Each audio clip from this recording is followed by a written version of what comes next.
Episode 3 की शुरुआत में हम देखते हैं मुलांग और चीपा जब बात कर रहे थे तभी वहाँ पर जून आकर राजा को पुकारने लगता है। मुलांग तुरंत चीपा को लेकर छुप जाता है। वो चीपा से कहता है राजा ने इसे मुझ पर नजर रखने के लिए भेजा है, अगर उन्हें पता चल गया कि हम दोनों एक साथ थे तो प्रॉब्लम हो जाएगी। तब चीपा उठकर कहती है तुम चिंता मत करो, ये मैं संभाल लूंगी। और वो बाहर जाके अपनी हेयर पिन उतार के अपनी जूतों के नीचे रख देती है और जोरों जोर से चिल्लाने लगती है कि क्या कोई यहाँ पर है जो मेरी मदद कर सकता है। तभी जून भागकर वहाँ पर आता है और कहता है योर ग्रेस, आप यहाँ पर क्या कर रही हो। तब चीपा कहती है असल में महल में रह के मैं बोर हो रही थी, इसलिए मैं यहाँ पर चली आई, पर मुझसे मेरी हेयर पिन गुम हो गई है, क्या तुम मुझे ढूंढ कर दोगे। जून थोड़ा सा ढूंढकर चीपा के पैरों के नीचे वो हेयर पिन देख लेता है और चीपा को दे देता है। वो जब चीपा को महल छोड़ने की बात करता है तब चीपा तुरंत राजी हो जाती है और उसके साथ चली जाती है। मुलांग तो चीपा की चालाकी पर बहुत ही ज्यादा स्माइल कर रहा था। महल में होंगशू चीपा के लिए परेशान हो रही थी। जब वहाँ पर चीपा आती है तब उसे देखकर वो चैन की सांस लेती है। इधर मुलांग जून को सब कुछ बता देता है कि अभी उसके साथ क्या हुआ था। तब जून उससे कहता है अगर वो आपको गार्ड समझ रही है तो ये आपके लिए अच्छा मौका है, आप ऐसे भी उससे प्यार कर सकते हो। पर मुलांग इसमें मना कर देता है क्योंकि वो चीपा पर चीटिंग नहीं कर सकता। वो ऐसे चीपा के साथ कुछ ही दिन रहेगा ताकि वो उन दोनों में सब कुछ ठीक कर सके। उन दोनों को एक साथ जीवन भर रहना है, इसलिए वो ऐसे चीपा को धोखा नहीं दे सकता। वो जून से कहता है अब से मुझे दिन में शियोंग आइडेंटिटी के साथ रहना होगा, इसलिए तुम इसमें मेरी मदद करना। और जून इसमें राजी हो जाता है। उधर हम महल में देखते हैं चीपा एक मैप बना रही है क्योंकि आज उसने जो जो जगह देखे थे वो उसके मैप बना रही थी। वो कल शियोंग के साथ और भी जगह देखना चाहती थी। तभी होंगशू उसके लिए खाना लेकर वहाँ पर आती है। वो फूड देखकर चीपा की मुंह उतर जाती है क्योंकि वहाँ पर सिर्फ वेजिटेबल्स थे, कोई मीट नहीं था और चीपा हर रोज मीट खाती है। तब होंगशू उसे बताती है कि इस क्लैन में कोई भी मीट नहीं खाता, इसलिए अब से उसे भी इसका आदत डालना होगा।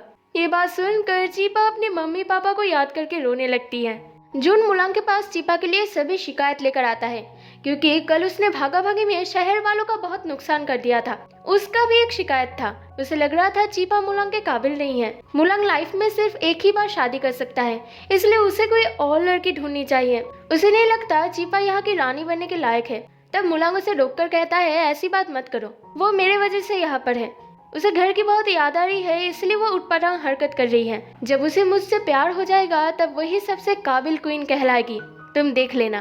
तभी वहाँ पर हुदी और बाइके आते हैं। हुदी भी चाहती थी कि राजा चीपा से शादी ना करे। तब मुलांग कहता है कल तो तुम जानती थी कि वो रानी बनने वाली है, पर तब भी तुमने उसे हर्ट करने की कोशिश की। तुम इस शहर को गार्ड देते हो, इसलिए तुम्हें रिवॉर्ड देना चाहिए, पर कल तुमने जो किया उसके लिए तुम्हें पनिशमेंट भी मिलेगा, इसलिए 1 महीने तक तुम घर में बैठी रहोगी। और बाइके तुरंत हुदी को वहाँ से ले जाता है। उन दोनों के जाने के बाद मुलांग कहता है चीपा तो मेरे लिए बहुत मुसीबत खड़ी कर रही है। तब जून हंसकर कहता है ये तो वही रानी है जो आपने चुना है। तब मुलांग उसे आंख दिखाता और कहता है अभी तुम मेरे साथ उसके पास जाओगे। इसके बाद चीपा के पास जून शियोंग को लेकर आता है और उससे सबको इंट्रोड्यूस करवाता है। वो ये कहता है किंग ने कहा है अब से शियोंग रानी की हिफाजत करेगा। ये सुनकर तो चीपा बहुत ही ज्यादा खुश हो जाती है। वो अकेले में शियोंग के साथ बात करना चाहती थी, इसलिए वो होंगशू को जून के साथ फूल तोड़ने भेज देती है क्योंकि वो अपने कमरे को फूलों से सजाना चाहती थी। और वो ये भी चाहती थी कि होंगशू और जून थोड़ा सा टाइम स्पेंड करें। होंगशू तो बहुत ही ज्यादा खुश होकर जून के साथ चली जाती है। तब चीपा शियोंग से पूछती है तुमने ऐसा क्या किया कि उसने तुम्हें मेरा बॉडीगार्ड बना दिया। शियोंग कहता है मैंने आपसे कहा था ना, राजा उतना बुरा आदमी नहीं है। उन्हें पता लगा था कि आप कल मुसीबत में थी, इसलिए उन्होंने मुझे स्पेशली ऑर्डर दिया है आपको प्रोटेक्ट करने के लिए। उन्होंने मुझे ये एग्जिट टोकन भी दिया है, इसलिए आपका जब भी मन करे इस सिटी से बाहर जाने की आप मेरे साथ जा सकते हैं। ये देखकर चीपा बहुत ही ज्यादा हैरान हो जाती है और पूछती है तुम दोनों इतना ज्यादा क्लोज कैसे हो गए, क्या राजा ने तुम्हारे साथ कुछ किया। वो फिर से गलत समझ रही थी, इसलिए शियोंग कहता है ऐसा कुछ भी नहीं है। चीपा फिर शियोंग को वो मैप दिखाती है और कहती है हमें जल्दी से यहाँ से भागना होगा।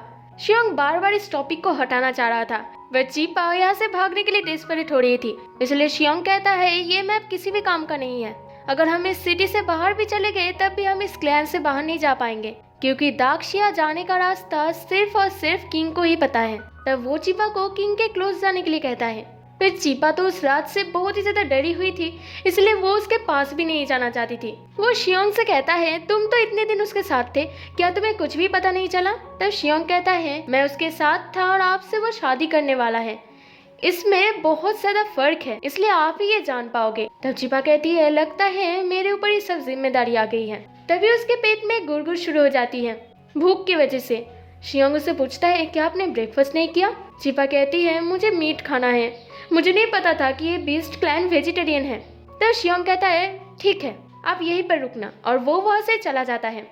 जून और होंगशू जब फूल तोड़े थे तब होंगशू जून को दिखाती है कि उसने कितने सारे फूल तोड़े हैं और ये सब दिखने में कितने प्यारे लग रहे हैं। तब वो देखती है जून के बास्केट में एक भी फूल नहीं है, क्योंकि जून को इसके बारे में कुछ पता ही नहीं है। तब होंगशू जून को फूल तोड़ना सिखाती है और वो उसे एक फूल देती है।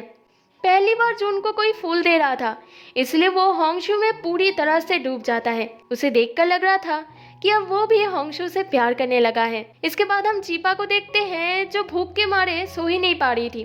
तभी वो एक कीचेन को देखकर रोने लगती है, क्योंकि ये कीचेन उसे उसके अंकल आंटी के बेटी ने दिए थे। वो उसे बहुत ही ज्यादा मिस कर रही थी। तभी वो मीट के बारे में सोचते हुए सो जाती है।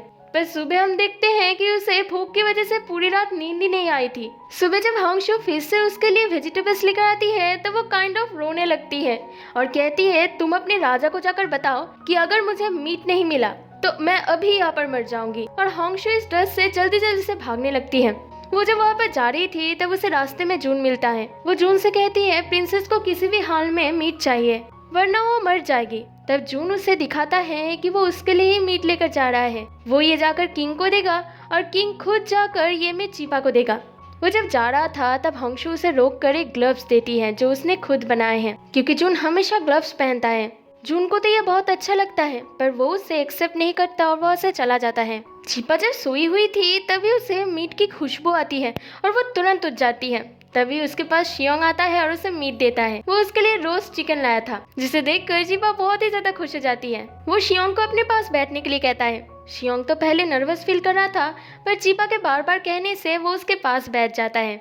चीपा उसे भी एक चिकन ऑफर करती है पर ये लोग तो चिकन नहीं खाते, इसलिए शियोंग उससे मना कर देता है। पर उसके बार बार इंसिस्ट करने की वजह से वो चिकन शियोंग के मुंह में लग जाता है। तो चीपा तुरंत अपनी ड्रेस से शियोंग के मुंह साफ कर देती है। चीपा जब शियोंग के मुंह साफ कर रही थी तब शियोंग उसमें ही डूब जाता है और वो बहुत ही ज्यादा नर्वस फील कर रहा था, इसलिए उसके कान लाल हो जाते हैं। तब चीपा शियोंग से कहती है अगर चिकन के साथ वाइन मिल जाए तो मजा ही आ जाएगा। शियोंग कहता है पर बीस्ट क्लैन में तो वाइन मिलना नामुमकिन है।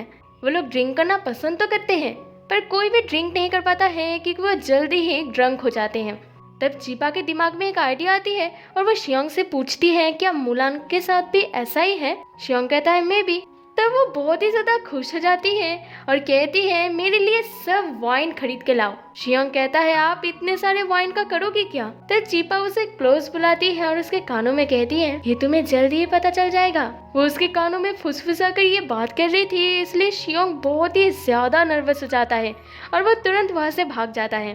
तब चीपा हंसकर कहती है किसने कहा मैं मुलांग को कंट्रोल नहीं कर सकती? वाइन लेने के लिए शियोंग जून के साथ बीस्ट क्लैन के बाहर जाता है क्योंकि वो देखना चाहता था चीपा क्या करना चाहती है। शियोंग के वापस आने के बाद चीपा बहुत ही प्रोफेशनली सभी वाइन को मिक्स करके नई वाइन बनाती है क्योंकि ये उसकी माँ की टेक्निक थी। इसके बाद वो एक एक ग्लास शियोंग और होंगशू को ट्राई करने के लिए देती है। शियोंग तो इसके लिए बहुत ही ज्यादा मना कर रहा था क्योंकि वो जानता था वो वाइन नहीं पी सकता। होंगशू बहुत ही एक्साइटेडली वाइन पीती है। उसे ऐसे देखकर शियोंग को भी मन करता है, इसलिए वो उन लोगों के बहुत फोर्स करने के बाद वाइन पीता है। उसे वो बहुत ही पसंद आता है, इसलिए वो दोनों और भी ग्लास पी लेते हैं और ड्रंक हो जाते हैं। होंगशू का ड्रंक होना तो चीपा समझ पाती है पर दाक्षिया स्टेट के होकर शियोंग इतना ज्यादा ड्रंक हो जाएगा ये उसने नहीं सोचा था। शियोंग इतना ज्यादा ड्रंक हो गया था कि उसे बहुत सारे चीपा नजर आ रहे थे और वो ड्रंक होकर बहुत ही ज्यादा क्यूट लग रहा था। वो चीपा से आई कह के कुछ कहने वाला था तभी वो चीपा के ऊपर उल्टी करने लगता है। एन मौके पर वहाँ पर जून आ जाता है। जून चीपा से पूछता है ये सब क्या हो रहा है? चीपा कहती है ये एक एक्सीडेंट है, क्या तुम प्लीज होंगशू को संभाल सकते हो? वो जब होंगशू के पास जाता है तब होंगशू उसके गले पर जाती है। जून चीपा से कहती है अगर राजा को पता चला कि ली शियोंग ने आपके साथ ड्रिंक करा है तब वो बहुत ही ज्यादा गुस्सा हो जाएंगे, इसलिए वो अपने साथ ली शियोंग को लेकर जाता है। कमरे में जाने के बाद वो उसे हैंगओवर सूप पीने के लिए देता है और कहता है आप तो जानते ही हैं कि आप अल्कोहल सहन नहीं कर सकते, तब भी आपने क्यों पिया? तब ली शियोंग अजीब अजीब बातें कर रहा था क्योंकि वो अभी तक ड्रंक था। होश में आने के बाद वो समझ जाता है कि आज रात चीपा क्या करने वाली है, इसलिए वो भी एक प्लान बनाता है और जून को बाजार से कुछ सामान ले आने के लिए कहता है। वो इसके लिए बहुत ही ज्यादा एक्साइटेड था। उधर हम चीपा को देख पाते हैं जो होंगशू को होश में लाकर उसे एक टास्क देती है। वो उसके कानों में फुसफुसा कर एक बात कहती है और इस मैसेज को किसी तक पहुंचाने के लिए कहती है, और यहीं पर ये एपिसोड एंड हो जाता है।